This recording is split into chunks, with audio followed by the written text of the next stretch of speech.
श्रद्धयाग्निः समिध्यते श्रद्धया हूयते हविः श्रद्धां भगस्य मूर्धनि वचसा वेदयामसि।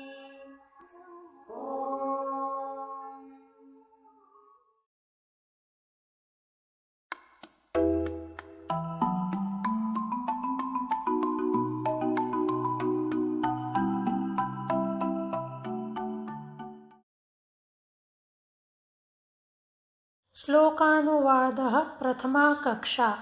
परोपकाराय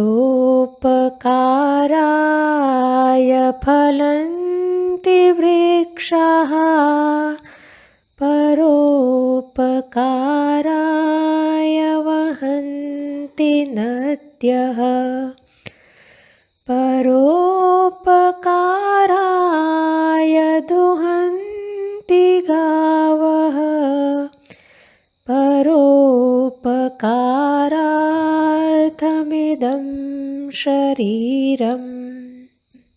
पदच्छेदः।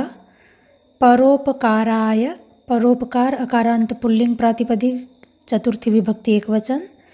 फलंती, फल धातु फलनार्थ वाली, लट्लकार प्रथम पुरुष बहुवचन। वृक्षाः, वृक्ष अकारांत पुल्लिंग प्रातिपदिक प्रथमा विभक्ति बहुवचन। वहंती, वह धातु बहनार्थ में प्रथम पुरुष बहुवचन। नद्यः, नदी दीर्घ ईकारांत स्त्रीलिंग प्रातिपदिक प्रथमा विभक्ति बहुवचन। दुहंती, दुह धातु दूध देना अर्थ में लट्लकार प्रथम पुरुष बहुवचन। दुह धातु के रूप आपके सामने हैं, आप देख सकते हैं। लट्लकार प्रथम पुरुष बहुवचन में रूप बनता है दुहंती। घावः, घो प्रातिपदिक स्त्रीलिंग प्रथमा विभक्ति बहुवचन।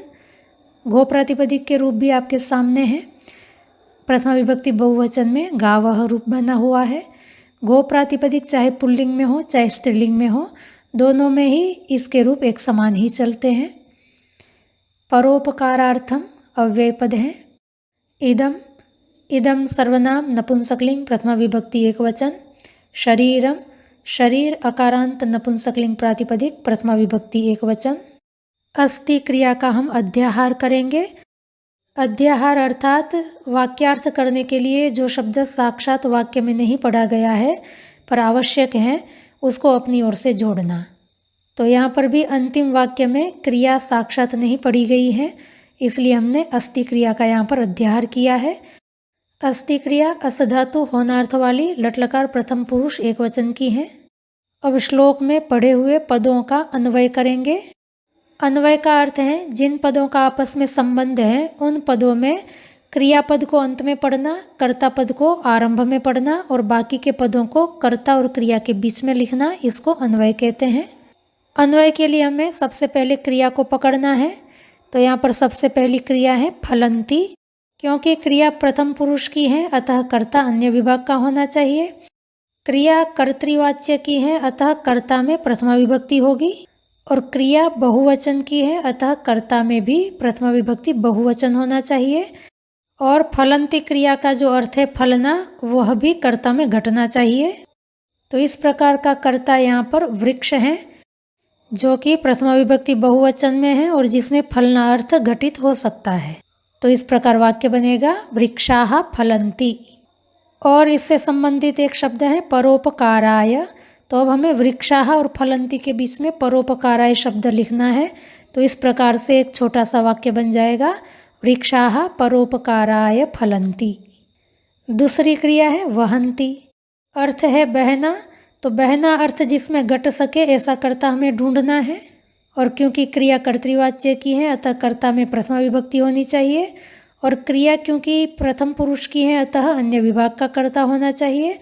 और क्रिया में बहुवचन है तो कर्ता में भी बहुवचन होना चाहिए। तो बहना अर्थ जिसमें संगत हो सके ऐसा अन्य विभाग प्रथमा विभक्ति बहुवचन का कर्ता है नद्यः। और इससे संबंधित शब्द है परोपकाराय। तो वाक्य बन जाएगा नद्यः परोपकाराय वहन्ति। तीसरी क्रिया है दुहन्ति। तो दूध देना अर्थ जिसमें घटे ऐसा हमें कर्ता ढूंढना है। क्रिया प्रथम पुरुष की होने से कर्ता अन्य विभाग का होना चाहिए। कर्तृवाच्य की क्रिया होने से कर्ता में प्रथमा विभक्ति होगी और क्रिया बहुवचन की होने से कर्ता में भी बहुवचन होगा। तो दूध देना यह अर्थ जिसमें घट सके ऐसा पद यहाँ पर है गावः। गो का अर्थ होता है गाय और गावः बहुवचन में अर्थ हो जाए गायें। तो गायों का वाचक गावः पद अन्य विभाग का है और प्रथमा विभक्ति बहुवचन में है, अतः दुहंती का कर्ता बन जाएगा। और परोपकाराय शब्द इसके साथ जुड़ा हुआ है, अतः वाक्य बन जाएगा गावः परोपकाराय दुहंती। और बच गए 3 शब्द परोपकारार्थम इदम शरीरम। तो यहाँ पर आप देखें कोई भी क्रिया नहीं है और बिना क्रिया के कोई वाक्य होता नहीं है, अतः हमें अर्थ के अनुसार क्रिया का अध्याहार करना होता है। तो यहाँ पर हमने अस्ति क्रिया का अध्याहार किया है। अस्ति क्रिया का कर्ता है शरीरम। यहाँ पर शरीरम अन्य विभाग का कर्ता है और प्रथमा विभक्ति एक वचन में है, अतः क्रिया भी हमें प्रथम पुरुष एक वचन की लेनी होगी। आप देख सकते हैं शरीरम में भी नपुंसकलिंग प्रथमा विभक्ति एक वचन है और इदम में भी नपुंसकलिंग प्रथमा विभक्ति एक वचन है। तो जब लिंग विभक्ति वचन समान होते हैं तो आपस में इनका विशेष्य विशेषण संबंध होता है। तो यहाँ पर इदम जो है वो शरीर का सर्वनाम विशेषण है। तो इस प्रकार वाक्य रचना बनेगी इदम शरीरम परोपकारार्थम अस्ति। इस प्रकार श्लोक में आए हुए पदों का हमने अन्वय कर दिया। अब इस अन्वित वाक्यों का ही अर्थ करेंगे तो हमें शब्दार्थ मिल जाएगा। जैसे पहला वाक्य है वृक्षाः परोपकाराय फलन्ति, अर्थात वृक्ष परोपकार के लिए फलते हैं। नद्यः परोपकाराय वहन्ति, नदियाँ परोपकार के लिए बहती हैं। गावः परोपकाराय दुहन्ति, गायें परोपकार के लिए दूध देती हैं। इदम शरीरम परोपकारार्थम अस्ति, यह शरीर परोपकार के लिए है। अब आपके सामने श्लोक में प्रयुक्त वाक्य के अर्थ आ गए हैं। इसको आप ध्यान से देखेंगे तो आपको भी समझ में आएगा कि पहले 3 जो वाक्य हैं वह दृष्टांत के रूप में है, अर्थात किसी बात को समझाने के लिए दिए गए हैं, और समझने की जो बात है वो चतुर्थ वाक्य में है, अर्थात यहाँ पर उपमान प्रमाण का प्रयोग किया गया है। अतः हमें जैसे और वैसे का अध्याहार करना होगा। तो दृष्टांत वाक्य से पूर्व में हम जैसे लिख देंगे और जिस बात को समझाया जा रहा है उससे पूर्व में हमें वैसे लिखना है। तो इस प्रकार अर्थ हो जाएगा कि जैसे वृक्ष परोपकार के लिए फलते हैं, नदियाँ परोपकार के लिए बहती हैं और गायें परोपकार के लिए दूध देती हैं, वैसे यह शरीर भी परोपकार के लिए है। तो आशा करती हूँ प्रदत्त श्लोक का अर्थ किस प्रकार किया जाता है यह बात आपको अच्छी तरह से समझ में आ गई होगी। यदि आपको समझने में कहीं कोई कठिनाई आई हो तो आप हमें अवश्य पूछें, आपकी समस्याओं का समाधान करने का हम अवश्य प्रयास करेंगे।